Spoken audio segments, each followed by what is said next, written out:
Fala, meus inscritos do canal RS Live Esportes. Hoje a gente está aqui tendo a presença do técnico Ricardo Catalá, que vai estar falando com a gente sobre esse ano de 2023 em que ele esteve à frente do comando técnico do Clube do Remo. Vai falar sobre o que passou, sobre o que está por vir e também sobre muitas outras coisas envolvendo futebol. Antes de mais nada, Catalá, muito obrigado por você estar aqui, por você ter aceitado essa entrevista aqui com a gente do canal RS Live Esporte. Fala, Ronaldo, é um prazer falar contigo, é um prazer também poder participar, espero que a gente possa aí bater um papo legal sobre tudo que for de interesse de vocês. O Catalá, antes de qualquer coisa, eu queria saber de ti, como foi que começou esse teu caminho dentro do futebol? Como que iniciou esse teu processo até você chegar nessa parte de técnico de futebol? Eu acho que isso teve dentro de mim a vida toda. Eu nunca quis ser atleta, eu sempre quis ser treinador. Quando eu era garoto, aí que eu tinha 13, 14 anos, 12, eu pegava os meninos do meu bairro mais novos, levava para disputar campeonatos de futsal, campeonatos interbairros. Eu sempre tive isso dentro de mim. Obviamente que não tinha a menor ideia de como poderia ser esse caminho e o que eu precisaria fazer para ser treinador. E quando, obviamente, fui me aproximando mais da idade da universidade, eu disse, bom, não tem nenhum treinador trabalhando aí em alto nível que não tenha jogado. Na verdade tinha, mas eu tinha pouca informação sobre isso. Tinha, se não me engano, acho que o Parreira e o Paulo Autuori, não tinha mais do que 2, 3 aí. E eu falei, bom, eu vou fazer a faculdade, fiz a faculdade entrei na faculdade com a cabeça de que eu seria preparador físico até conseguir dar esse salto. E aí na faculdade eu já tive a oportunidade de treinar as equipes de futsal e futebol de campo masculino e feminino da faculdade. Serviu como um laboratório para que eu pudesse começar a ter contato com essa profissão. Tinha uma escolinha de futebol também, de futsal, e através dessa escolinha eu fui desenvolvendo uma série de outras coisas que me são úteis até hoje. E fui trabalhar de graça, cara. Trabalhei de graça no São Paulo, trabalhei de graça no Corinthians, fazendo estágios observatórios. Essa é uma história legal, pouca pessoa sabe. Assim, eu morei 1 ano dentro do meu carro. Nossa, sério mesmo? Eu morei 1 ano dentro do carro, porque eu trabalhava de graça no Corinthians. E isso eu era que treinador. Ano, mais ou menos, Catalá? Se eu não me engano, isso foi em 2001. 2001, acho que foi 2001. Ou seja, o Corinthians tinha conquistado recentemente o título mundial nessa época, né? Sim, mas não era... Eu trabalhava lá tinha um profissional B no Corinthians, e eu trabalhava nesse profissional B. É como se fosse o time de aspirantes, mais ou menos? Isso, um intermediário entre o sub-20 e o profissional. Atletas que estouravam a idade de 20 e não tinham espaço no elenco profissional do Corinthians. E aí, enfim, eu queria muito trabalhar no futebol, sabia que tinha que me sujeitar a isso, então eu tinha escolinha, estudava ainda, e trabalhava de graça no Corinthians, e além disso treinava as 4 modalidades na faculdade. Então assim, os treinos eram sempre após as aulas à noite. Eu saía da faculdade sempre lá por volta de 1 e pouco da manhã, não dava, até daria tempo de eu ir para casa, mas eu teria que atravessar a cidade. Então eu saía da faculdade, ia para Rua São Jorge, onde tem uma padaria famosa, sempre jantava alguma coisa ali, parava meu carro ali que era mais seguro, dormia no carro, para logo cedo poder pegar o ônibus e treinar no que hoje é o estádio do Corinthians. Na época era o CT lá de Itaquera. Aí eu ia treinar em Itaquera, assistia o treino, voltava, pegava meu carro, atravessava São Paulo, ia dar aula na escolinha, depois atravessava São Paulo de novo, ia estudar, e tudo isso se repetiu durante 1 ano. Ia para casa só de final de semana para levar roupa suja para lavar e poder carregar a mochila para a semana que viria.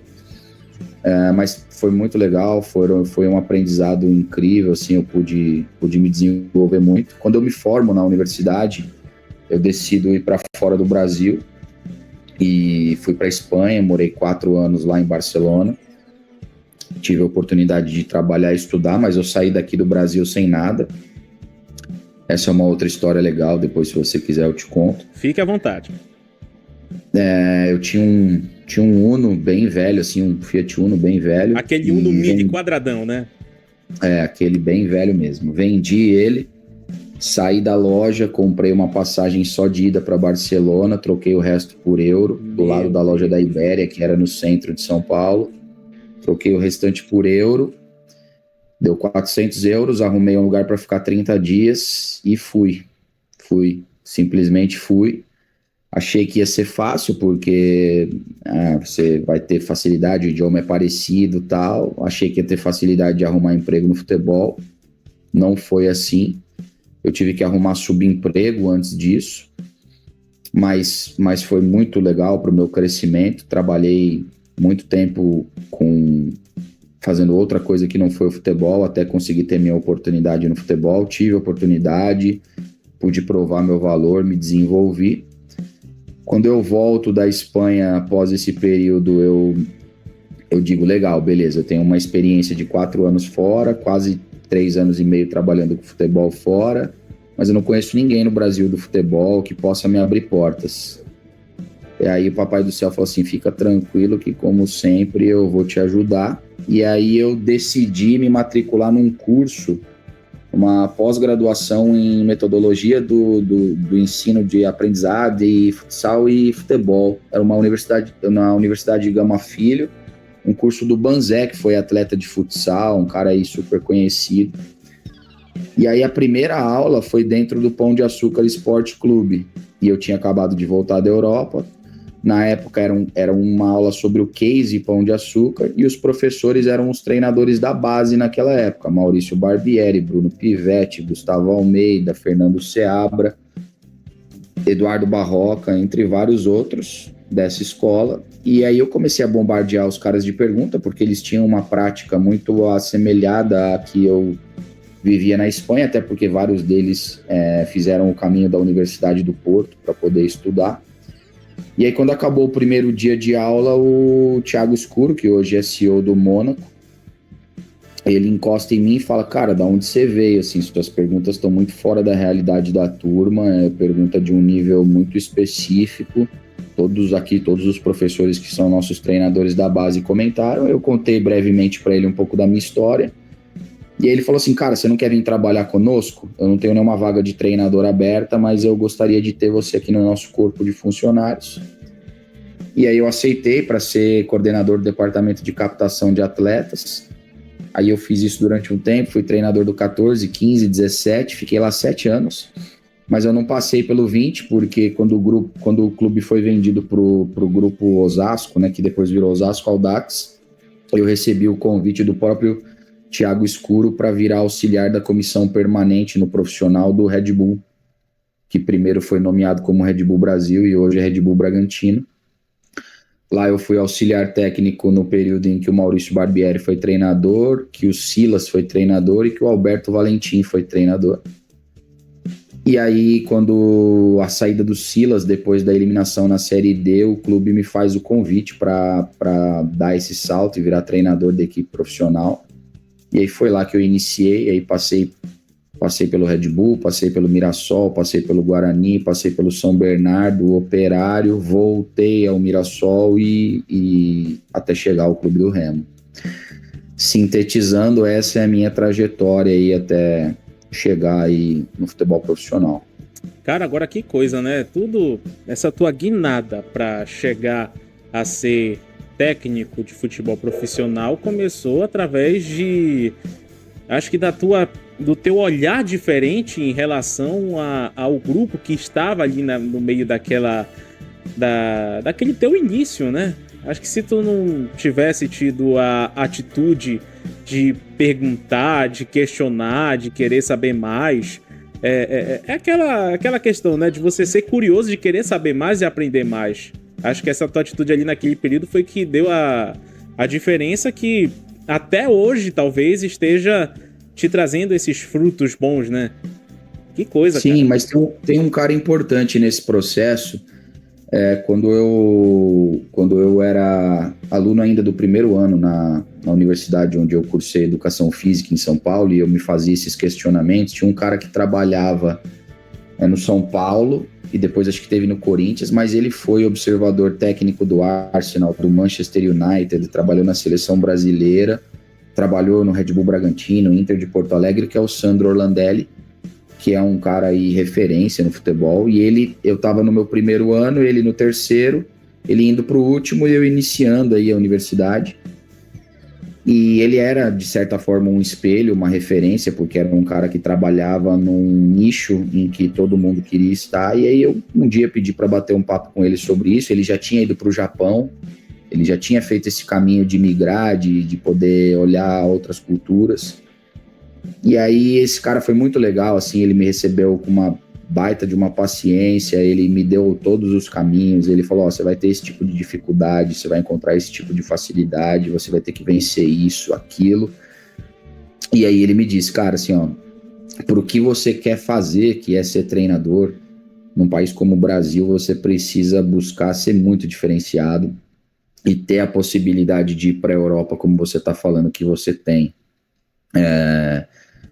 Eu disse para ele que eu tinha, porque eu sou filho de espanhol, então meu pai nasceu na Espanha e veio jovem para o Brasil, e tenho até hoje a dupla nacionalidade, o passaporte espanhol, então isso me abria portas para circular na Europa livremente.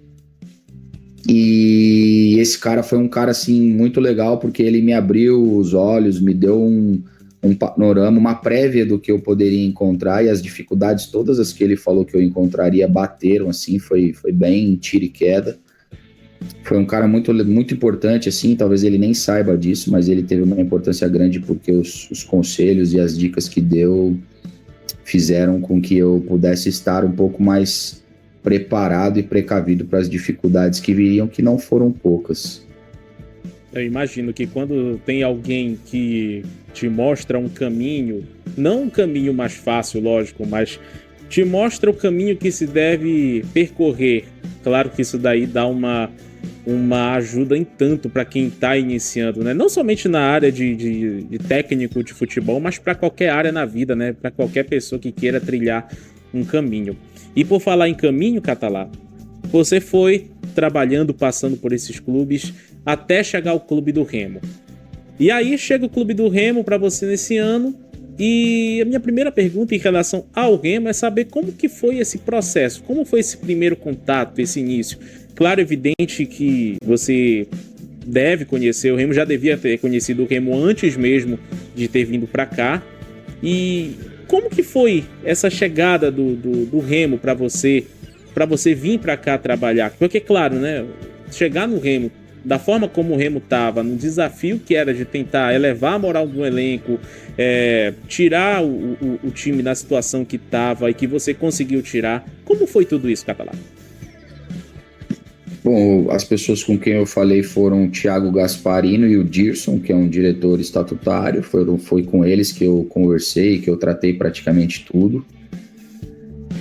O que me foi prometido, foi combinado, foi que nós incorporaríamos aí até 6 jogadores, de 4 a 6, porque nós tínhamos uma concordância que 4 era o mínimo, e inclusive nas posições, e havia uma petição minha de mais 2 atletas de posições que esses interlocutores discordavam, mas que sinalizaram que fariam até para validar o meu aceite. E aí, assim, eu tinha visto os jogos contra o Corinthians, sabia que era um time que tinha condições de construir resultados melhores do que os construídos nas primeiras 4 rodadas da Série C. Sabia que ia bater num teto, não pela característica dos jogadores ou pela qualidade do grupo, não é isso. Eu sempre fui muito claro em relação a isso internamente, e vou ser hoje como fui internamente. Acho que era um bom elenco, mas desequilibrado, com poucos jogadores de frente, lado e 9, assim, para poder desequilibrar, com características para poderem desequilibrar, tanto que essa foi a maior dificuldade nossa. E assim, eu entendia que com essas peças que a gente tinha conversado que chegariam ou que poderiam chegar, dava para fazer algo realmente fora da curva, porque teria que ser uma campanha fora da curva para poder classificar. Hoje, olhando assim, acho que a campanha foi muito boa. Você pega aí, vamos pegar aí o gol anulado contra o Figueirense, que teve participação da arbitragem, pega o pênalti perdido contra o Paysandu, já são 3 pontos, 2 de um e 1 do outro, são 3 pontos. O gol praticamente feito contra o Floresta são mais 2, 5 pontos. Com 5 pontos nós teríamos 30 pontos, e com 30 pontos estaríamos classificados. Então, assim, mesmo com todas as dificuldades dessa questão de incorporar o elenco, de melhorá-lo, por detalhes a gente não conseguiu a classificação. Mas esse foi o caminho para poder chegar até o Clube do Remo.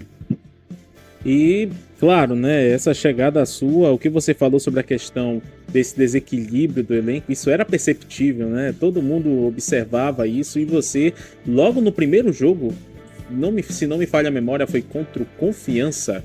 Foi contra o Confiança, o primeiro jogo, que foi a vitória lá no Bainão. Já deu para perceber a diferença que tinha ali, que realmente a gente sentiu ali na hora. Eu estava lá, vi o jogo e falei, não, realmente agora a postura tá diferente. E Catalá, continuando um pouco sobre isso, esse teu trabalho no Remo que você desenvolveu nesse ano, creio que tenha sido um desafio muito grande, né? E teve, assim, era perceptível também as dificuldades que se tinham ali, sejam elas em questão do próprio trabalho em si, ou até dificuldade de mercado, né? Que você inúmeras vezes falou em coletivas que era difícil o Remo contratar atletas por conta do mercado, por conta da divisão. Como é isso daí, Catalá? Isso atrapalha pra caramba, essa questão do time estar numa Série C, de não estar numa visibilidade legal. E até que ponto isso te prejudicou no teu trabalho no Clube do Remo? É legal falar disso, primeiro porque assim, ficou muito atrelado, acho até de forma maldosa, que eu disse isso e me referi ao Thiago Gasparino, e na verdade eu nunca me referi ao Thiago Gasparino. Sim. Eu acho que quem tem que avaliar o trabalho dele é quem o contratou, né? Mas assim, a minha avaliação do trabalho dele no período em que nós estivemos juntos é boa. Foi um cara que ajudou no dia a dia, foi um cara que demonstrou um grande conhecimento de jogadores de futebol, trabalhava 24 horas por dia para trazer os nomes.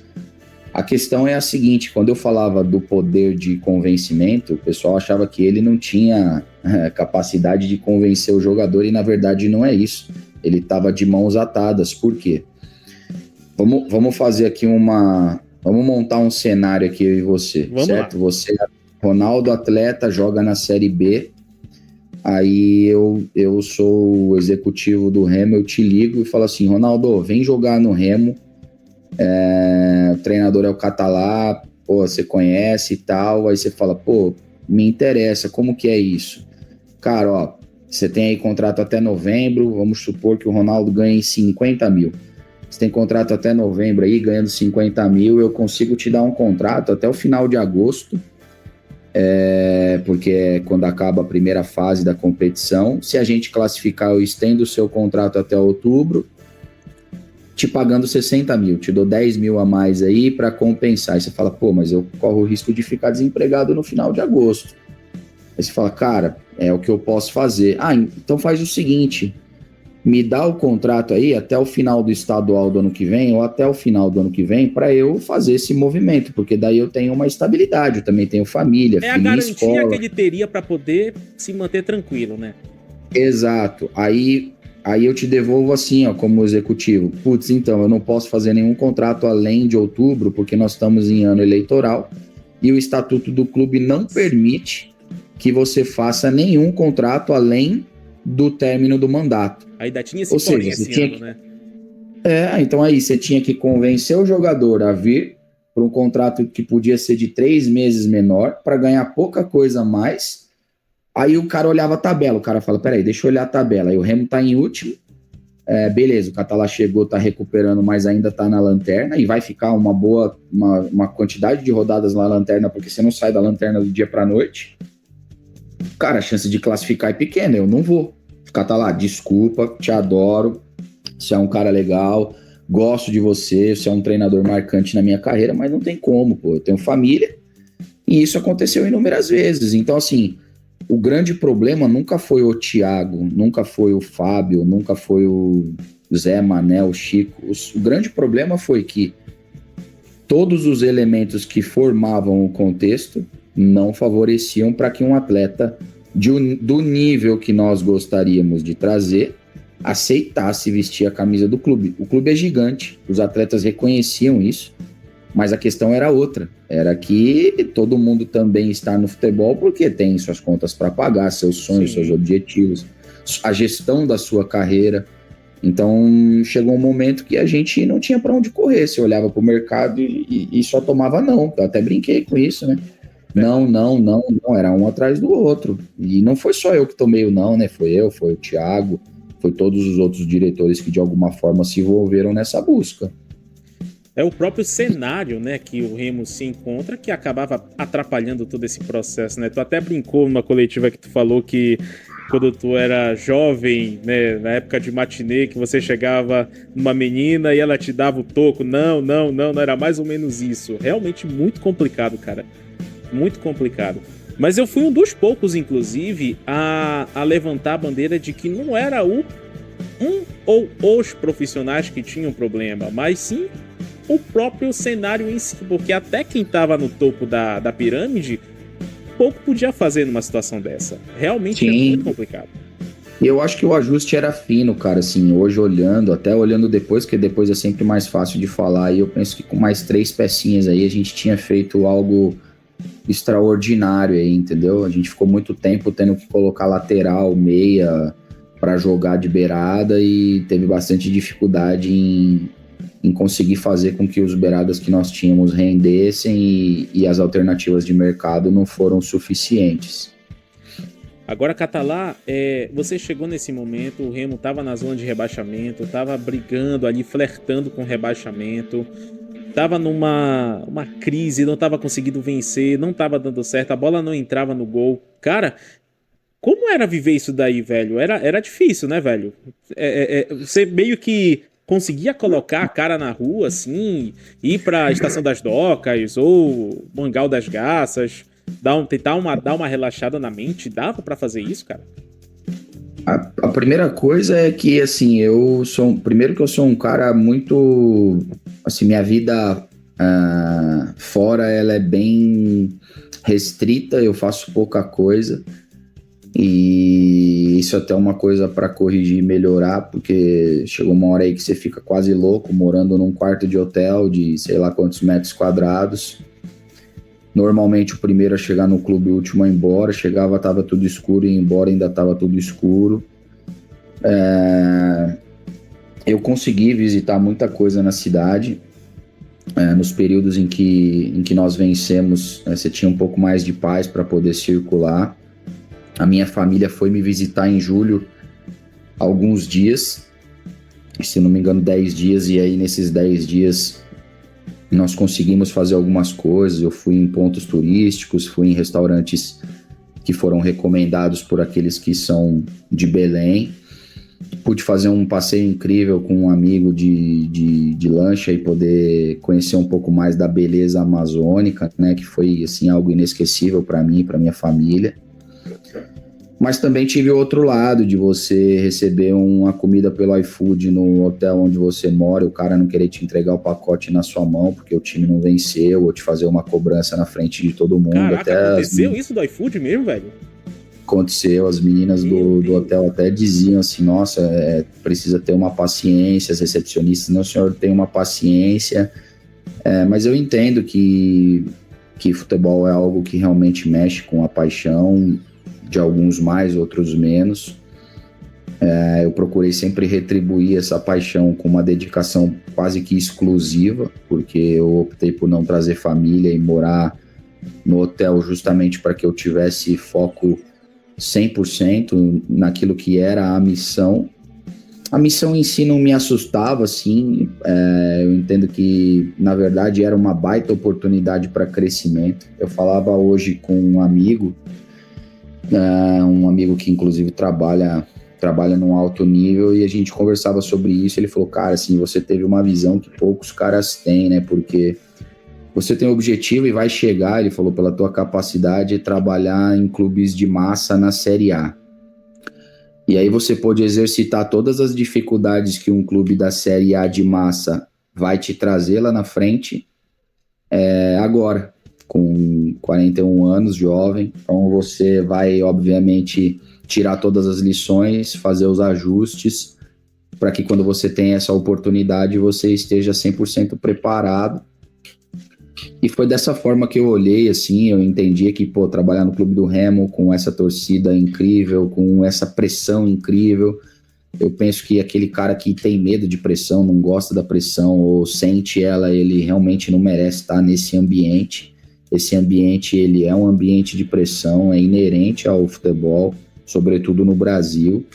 Na verdade, isso é um combustível para mim, assim, eu gosto dessa pressão, eu acho que a pressão é algo que realmente faz você demonstrar uma capacidade de resiliência, uma capacidade de crescimento, de inventividade que na inércia ou no conforto você não teria, né?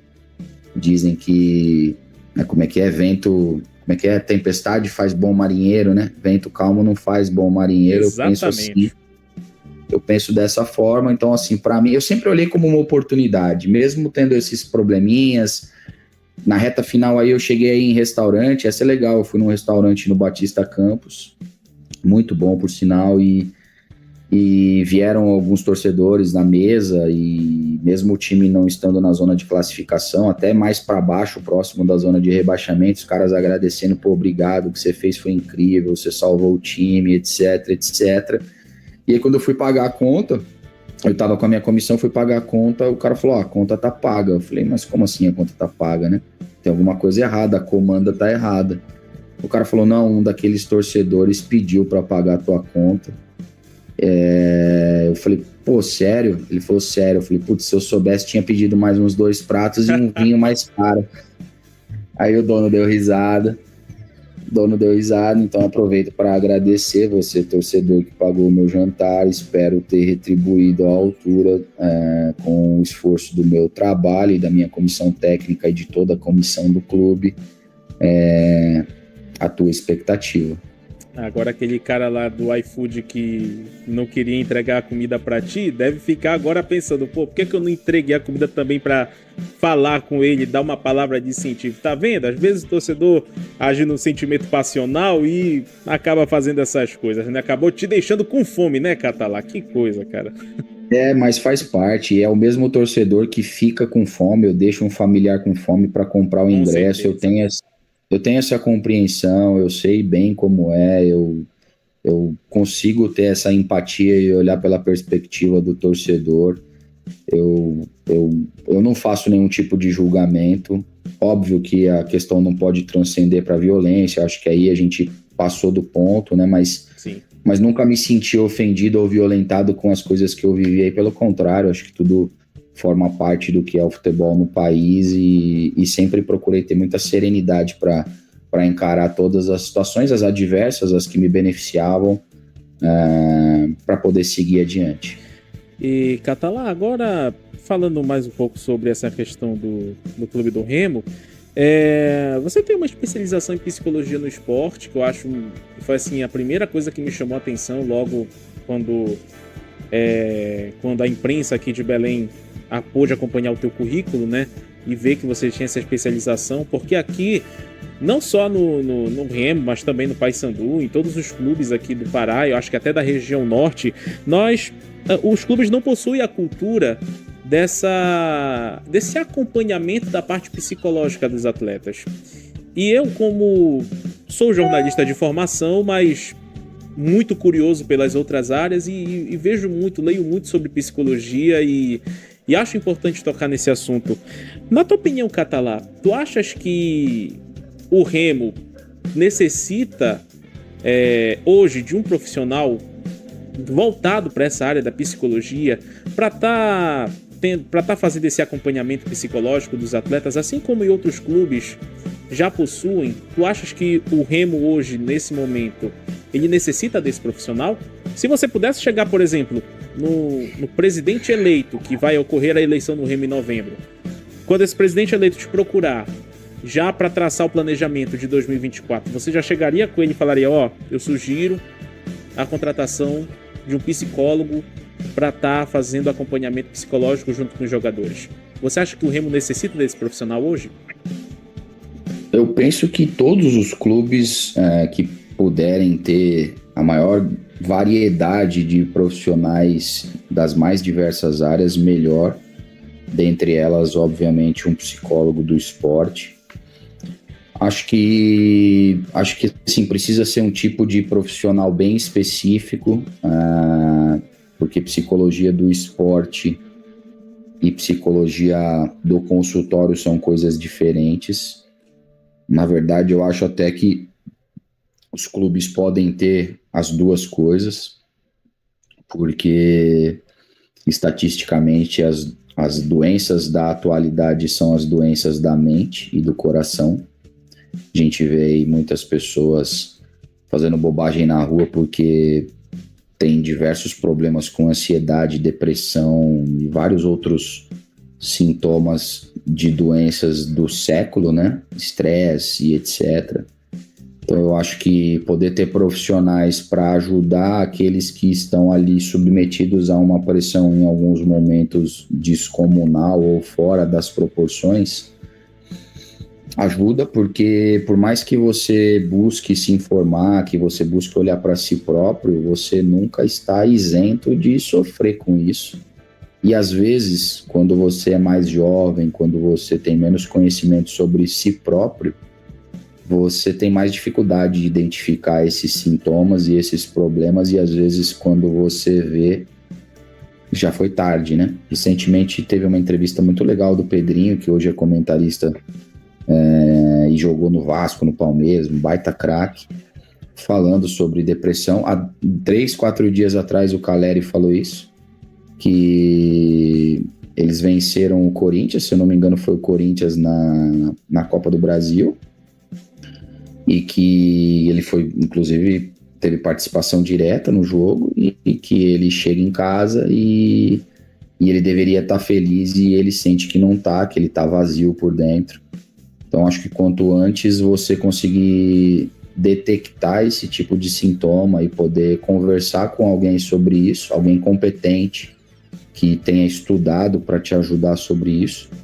Quando você quebra o braço, você não vai no açougue, você vai no ortopedista. Evidente. Certo? Então eu entendo que quando você tem um problema com a mente, com o seu coração, com o teu eu, você precisa tratar com quem é competente para tratar e quem está credenciado, homologado para fazer isso. Essa é a minha visão, e aí isso inclui o Remo, mas inclui todos os clubes de futebol, todas as empresas. Imagina a quantidade de pessoas que trabalham com o mercado financeiro e trabalham ali com a faca no pescoço o tempo todo, um médico, um motorista de ônibus que precisa cuidar da vida de várias pessoas, as que estão dentro do ônibus dele, as que estão passando, um motoqueiro, enfim. Todas as profissões vão ter suas dificuldades, todas elas têm. Eu não saberia discorrer sobre todas as dificuldades, mas todas elas vão ter. O dono, um cara que é empreendedor e tem vários funcionários na sua folha de pagamentos e precisa fechar o mês para poder não deixar essas famílias sem o seu pão e o seu leite, né? Então, acho que hoje essa figura aí ela é fundamental, independente de qual for o segmento. Perfeito, Catalá. Acho muito interessante, muito importante a tua fala nesse momento, porque você tem esse olhar também e a gente sabe, cara, trabalhar sob pressão também é uma coisa que tem certos momentos que o próprio corpo começa a dar sinais de que tá sofrendo ali, né? Sofrendo com aquela pressão. Então, realmente, de fato, essa tua fala ela é muito necessária, até para que o próprio torcedor também entenda que o cara que tá ali na beira do campo comandando o time, o cara que tá vestindo aquele material esportivo, que tá dentro de campo jogando, também, acima de tudo, ele é ser humano também. Então ele não... Claro que existe a cobrança, existe a pressão, mas ela não pode ser desproporcional. Eu penso dessa forma também. Eu penso muito mesmo dessa forma. E essa pergunta não estava no meu roteiro, Catalá. Como é, Catalá, essa questão de... Poxa, tu teve 2 jogos no Mangueirão, nessa sequência que vocês foram fora de casa, conseguiram bons resultados fora de casa, e você teve 2 jogos dentro do Mangueirão. Vou me lembrar do Volta Redonda, e teve outro jogo também que agora me fugiu. Ipiranga, exatamente. E aí o Remo consegue 2 vitórias, cara. E precisava vencer justamente para sair ali de trás daquela zona de rebaixamento. Como foi, cara? Tu olhou na tabela e falou, poxa, eu tenho aqui a chance de fazer 6 pontos em casa e de mudar o cenário do time. Como é que tu trabalha nesse momento? Porque essas 2 vitórias, realmente, para mim, na minha opinião, foi a virada de chave necessária para o Remo para poder sair daquela situação. Como foi esse processo de trabalho para esses 2 jogos? Na verdade, assim, eu sou um cara que tenho muita dificuldade de ficar fazendo projeções e pensar jogos para frente, assim, eu sempre penso na próxima partida. Primeiro porque o que eu tento transmitir para os jogadores é que nós temos que jogar todas as partidas como se fossem as últimas de nossas vidas, até porque nós somos privilegiados em fazer algo que a maior parte da população gostaria de fazer. E todos os dias eu me lembro um pouco das histórias que eu te contei aqui no início, do quanto foi difícil, do quanto é difícil estar na condição em que eu estou hoje, das coisas que eu tive que abrir mão e abro até hoje para poder fazer o que eu faço. Então eu entendo isso como um privilégio, como um presente do Papai do Céu, e eu procuro honrar isso todos os dias. Então eu vivo muito hoje, o hoje e o amanhã, o hoje e o amanhã, o hoje e o amanhã. Amanhã é aqui, à noite, agora à noite, eu vou pensar no amanhã e assim sucessivamente. Eu não gosto de ficar fazendo projeções longas. Eu já vi caras falando assim, às vezes a gente ia para uma semana de 2 jogos, se essa semana a gente fizer 4 pontos é bom. Aí eu penso, é bom, mas o bom é diferente do ótimo. Se nós fizermos 6 é ótimo, e ótimo é melhor que bom. Agora, se a gente já sai de início pensando que fazer 4 é bom, a gente vai chegar um momento do jogo que você precisa ser mais corajoso ou decidir correr um pouco mais de risco e você se omite. Eu vou dar um exemplo. Nós perdemos o Operário na última bola do jogo, mas do jeito que estava o jogo, do jeito que nós empurramos os caras para baixo, nós amassamos eles no segundo tempo, eles foram melhor que a gente no primeiro, mas nós conseguimos nos recuperar no jogo.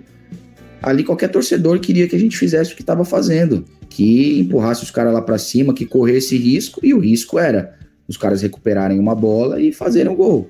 Paciência. E foi o que aconteceu, né? Porque foi uma jogada de ataque do Remo em que o jogador, ao invés dele finalizar, no que no meu ponto de vista era para ele ter feito, porque ele estava com espaço para isso, ele acabou segurando a bola e aí a marcação chegou, conseguiu roubar a bola e teve contra-ataque do Operário. Realmente foi isso mesmo, Catalá.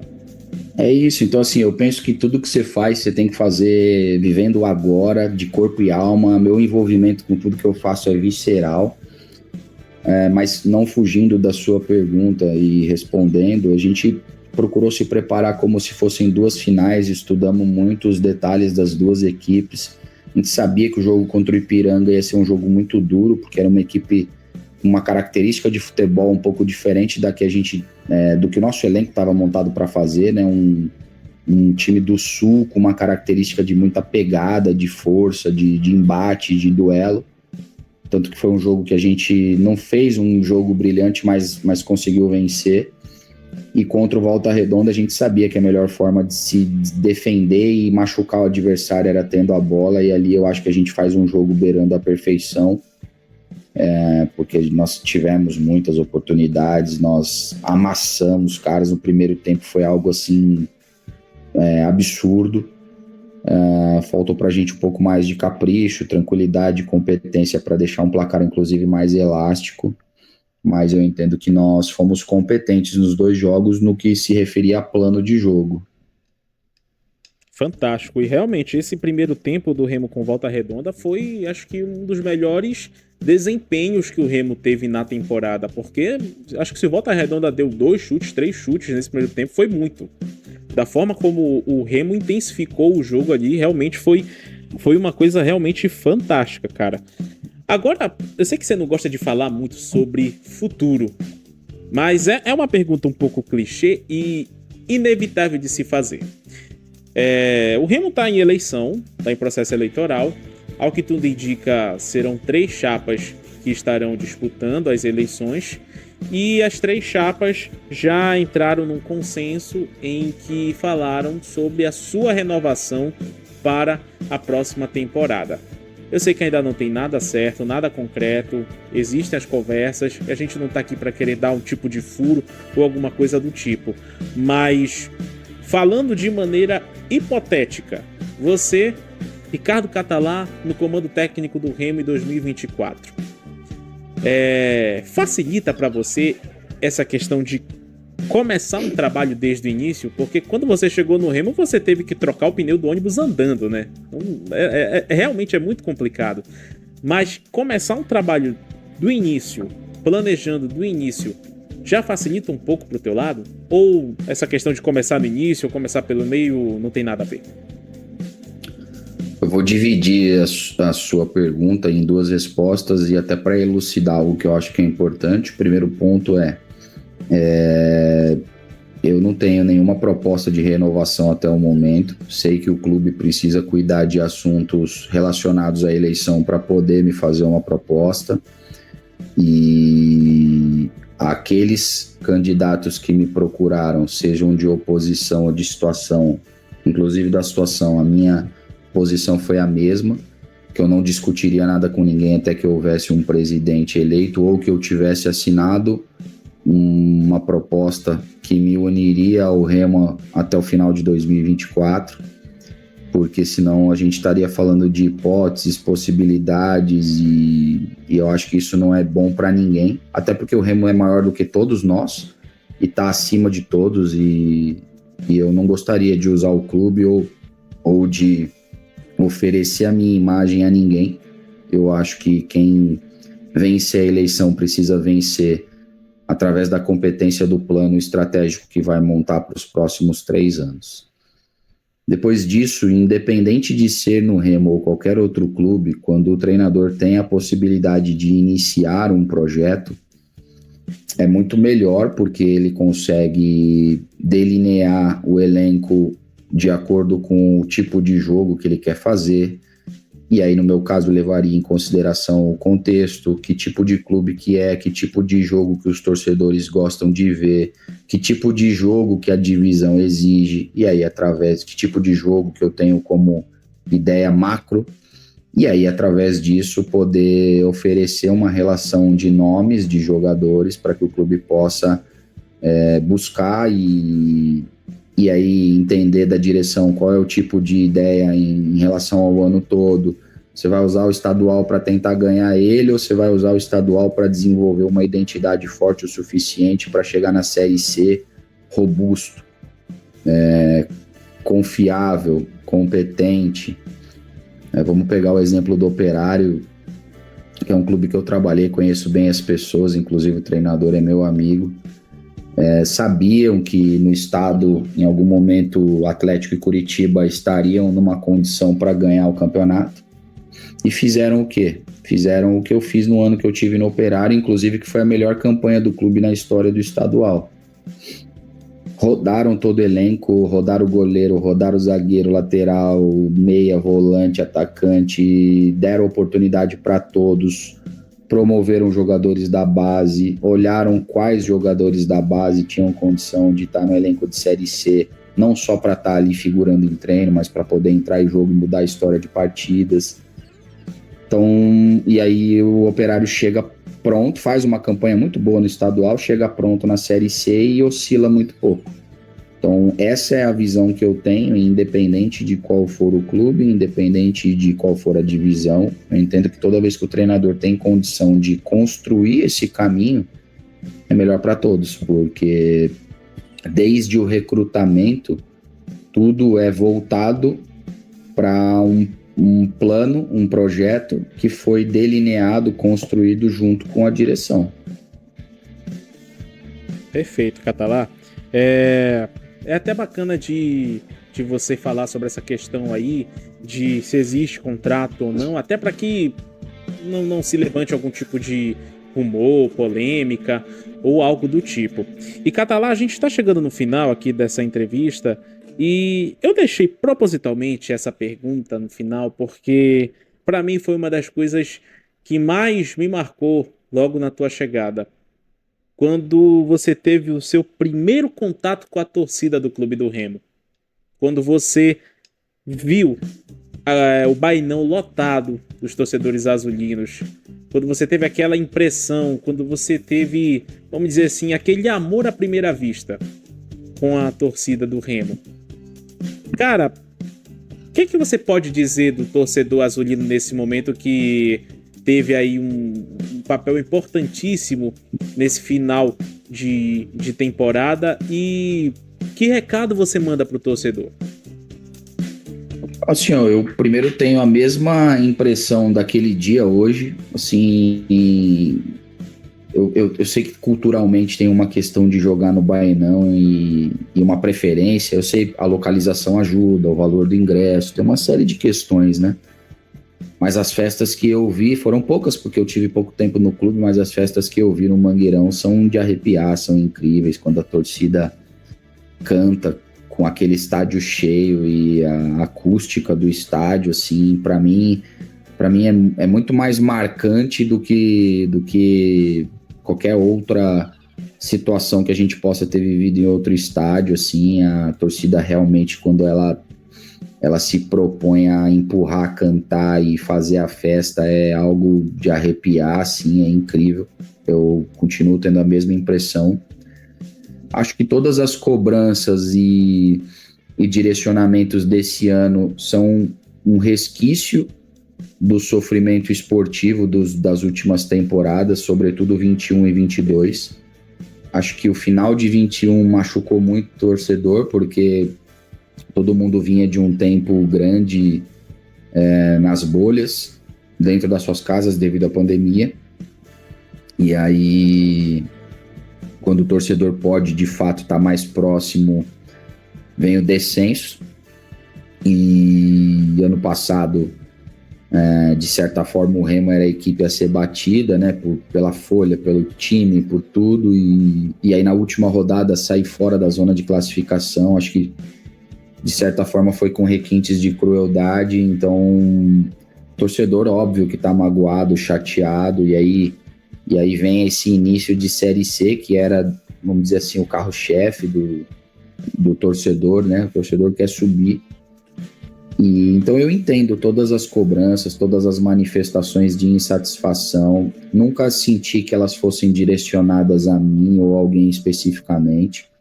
Eu acho que é um torcedor de saco cheio de muitas coisas e que paga o seu ingresso. Acho que ali no estádio é o local que ele tem para se manifestar. Acho válido.